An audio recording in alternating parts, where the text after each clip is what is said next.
बिस्मिल्लाहिर्रहमानिर्रहीम। अस्सलाम वालेकुम। Welcome to Tani's kitchen. कैसे हैं आप सब लोग?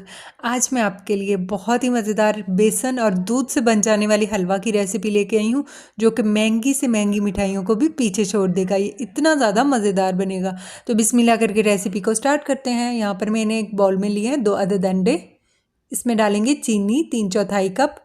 चीनी मैं दानेदार इस्तेमाल कर रही हूँ। अगर आप मीठा ज़्यादा पसंद करते हैं तो चीनी थोड़ी सी बढ़ा सकते हैं, लेकिन अगर आप मीठा कम पसंद करते हैं तो थोड़ी कम भी कर सकते हैं। यहाँ पर देखिए मैंने लिया है 1 गिलास दूध। इसमें शामिल कर देंगे और इसे अच्छी तरह से फेंट लेंगे ताकि जो चीनी है वो अच्छे से इसमें हल हो जाए। तो जब तक मैं ये मिक्सिंग कर रही हूँ, फटाफट से मेरी वीडियो को लाइक कर दीजिए और चैनल को सब्सक्राइब भी कर दीजिए और बेल आइकन के बटन को प्रेस करना ना भूला करें ताकि आपको मेरी सारी नई आने वाली वीडियोस आसानी के साथ मिल जाएं। यहाँ पर देखिए मैंने इसे अच्छे से मिक्स कर लिया। चीनी जो है वो इसमें अच्छे से हल हो चुकी है। इसे रखते हैं साइड पर और चलते हैं नेक्स्ट स्टेप की तरफ। यहाँ पर मैंने लिया 1 कप बेसन। बेसन को मैंने पहले अच्छे से छान लिया था। अगर आप हलवा ज़्यादा बनाना चाहते हो तो आप सारी चीज़ों को डबल भी कर सकते हैं। यहाँ पे देखिए मैंने एक पैन में लिया है आधा कप घी। आप देसी घी का इस्तेमाल भी इसमें कर सकते हैं। अब घी थोड़ा सा पिघलेगा तो इसमें डालते हैं 1 कप बेसन जो हमने लिया था। अब इसे चम्मच को हिलाते हुए फ़ौरन से मिक्स करते जाएंगे ताकि इसमें गुठलियाँ वगैरह ना बनने पाएँ। बेसन को अच्छे से घी के साथ मिक्स कर लिया। घी इसमें और नहीं शामिल करेंगे। आधा कप घी इसके लिए काफ़ी होगा, क्योंकि जब हम बेसन की भुनाई करेंगे तो वो घी छोड़ना स्टार्ट कर देगा। फ्लेम को मैंने मीडियम के ऊपर ही ऑन रखा हुआ है, क्योंकि अगर फ्लेम ज़्यादा करेंगे तो बेसन जल जाएगा और इसकी भुनाई भी अच्छे से नहीं हो पाएगी।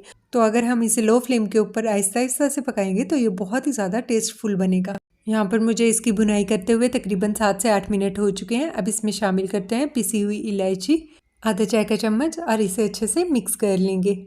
अभी बेसन जो है सही से पका नहीं है, कच्चा है अभी, तो इसे हम 5 से 6 मिनट के लिए मज़ीद पकाएंगे। अभी मैं इसमें चंद कतरे येलो फूड कलर के शामिल करूँगी। अगर आप नहीं करना चाहते तो मत कीजिएगा। ऐसे भी ये बहुत ही अच्छा सा कलर इसका आ जाएगा जब अच्छे से इसकी भुनाई हो जाएगी। यहाँ पर ये हो चुका। अब इसमें शामिल करते हैं अंडे और दूध का जो हमने मिक्सचर तैयार करके रखा था। आहिस्ता आहिस्ता करके इसमें ऐड कर देंगे और फ़ौरन से चम्मच चलाते जाएंगे, क्योंकि अगर हम चम्मच नहीं इसमें चलाएंगे तो गुठलियाँ सी बन जाएंगी।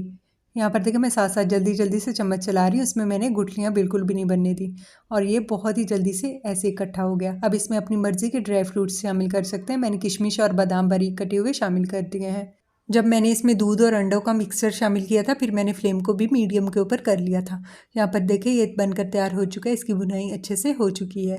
तो अब इसे किसी बर्तन में निकाल लेंगे। अपनी मर्ज़ी के ड्राई फ्रूट्स के साथ इसे गार्निश कर लेंगे। बहुत ही मज़ेदार सा हलवा बनकर तैयार हो चुका है। आप इसे बनाकर मेहमानों को भी खिला सकते हैं। ये सबको बहुत ही ज़्यादा पसंद आएगा और आप महंगी महंगी मिठाइयों को भूल जाएंगे। वीडियो अच्छी लगे चैनल को सब्सक्राइब कर दें। मिलते हैं नेक्स्ट वीडियो में। अल्लाह हाफिज़।